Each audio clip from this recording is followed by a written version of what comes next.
Yo, what is good YouTube? I'm Richie Kim, and today I'm going to be bringing you all the performance review on the Under Armour Spawn 6. Before we get started, if you all enjoy sneaker content just like this, do me a favor and hit that subscribe button down below. And also hit that bell notification button so you never miss another video just like this one. But anyways, let's get right into it.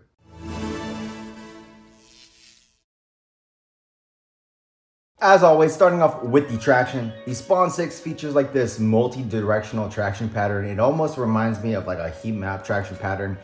And the traction on this shoe is not good. Even so, I gave this shoe plenty of hours to break in. I played with this across all of the available courts that I have, some of which are cleaner and some of which are dustier.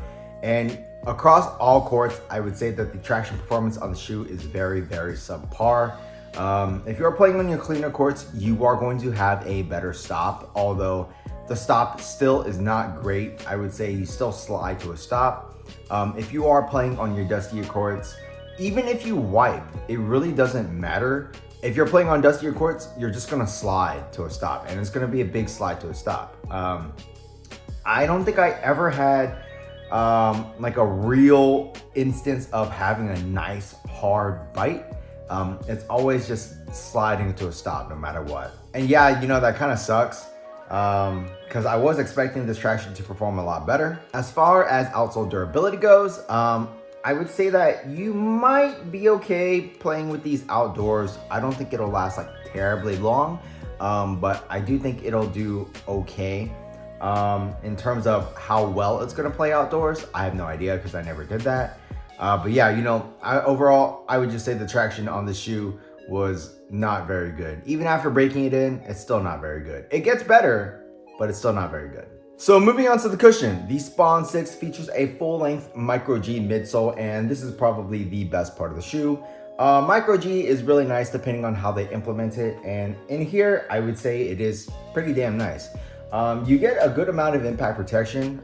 You also feel pretty responsive, so it is like a good middle ground between that impact protection and responsiveness and core feel. I would say overall this is a very, very smooth feeling cushion. It's like not overly bouncy or not too cushiony. It is pretty much in the middle, and it does feel very, very good underfoot. So if a nice balanced ride is something that you all are looking for, then you will really like these. But yeah, it provides adequate impact protection, more than enough for me, and I still felt pretty quick up to a point because I was sliding around everywhere. But yeah, the Micro G in here does feel very, very nice. So moving on to the materials, the Spawn 6 does have a few different materials, but most of which is going to be like this screen mesh, and that pretty much encompasses like this entire shoe. In terms of like the quality and stuff, obviously this is not going to be the best, but in terms of the performance, it is, perfectly fine.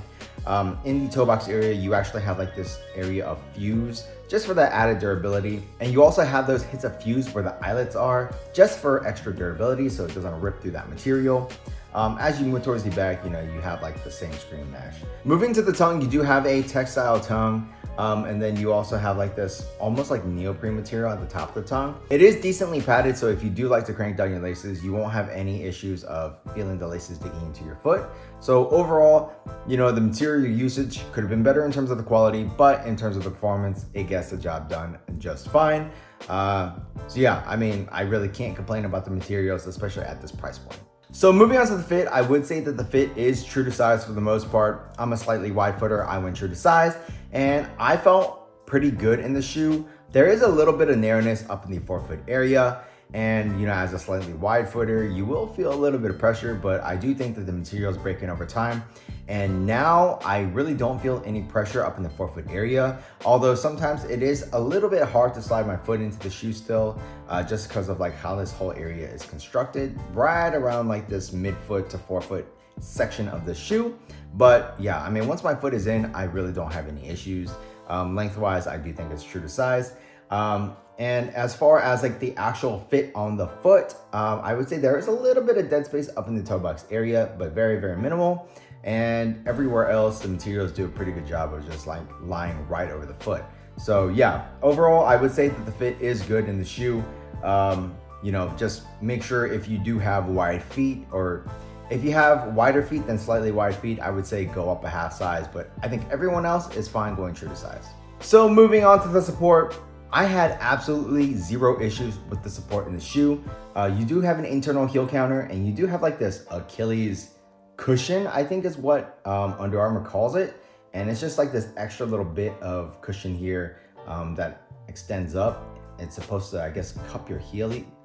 I guess it's supposed to like cup your Achilles or something. But yeah, you know, does a great job. Like, I've never had any issues of heel slippage. As far as side-to-side movement on the footbed, like I said, these materials do a great job of making sure your foot is planted on that footbed. It's not sliding around anywhere. And you actually have these like pieces of the Micro G that wrap up onto the upper of the shoe, which kind of act as like sidewalls to make sure your foot is also contained. As far as the lateral movements go, I wouldn't say that this is the widest base, but this is definitely wide enough.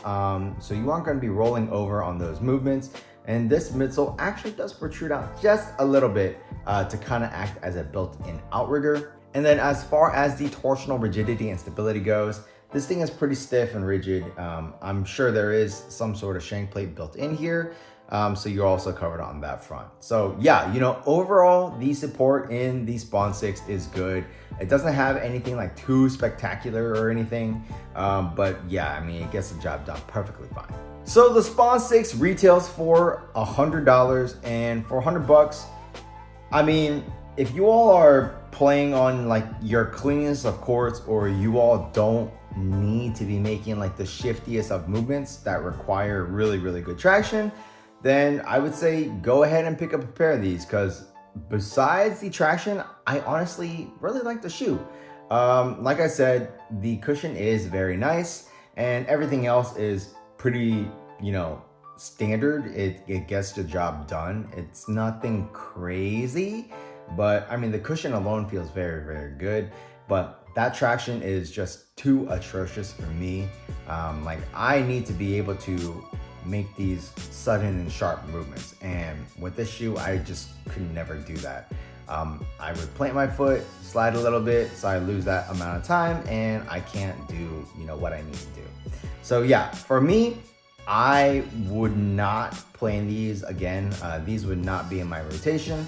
But like I said, if you all don't need a shoe with good traction because you don't make a lot of those, you know, sharp lateral movements, then go ahead and pick up a pair, because like I said, I mean, everything else is perfectly fine. It's just the traction that really, really suffers on the shoe. If you all did want to pick up a pair of these, I'll leave a link for you down in the description box below. But that's pretty much it for this performance review. If you all like this video, do me a favor, hit that subscribe button down below, and also hit that thumbs up button for me, as it really does help me out. Also, please leave a comment, help me with the algorithm, help me get my channel back to where it was, because you all know I did take that 1 year break, and it did affect my channel. So yeah, just do whatever you can to engage with this video, and I would truly appreciate it. But that's pretty much it. Oh, also make sure you check out these videos over here. That's pretty much it for this video. I'll catch you in the next one. Peace.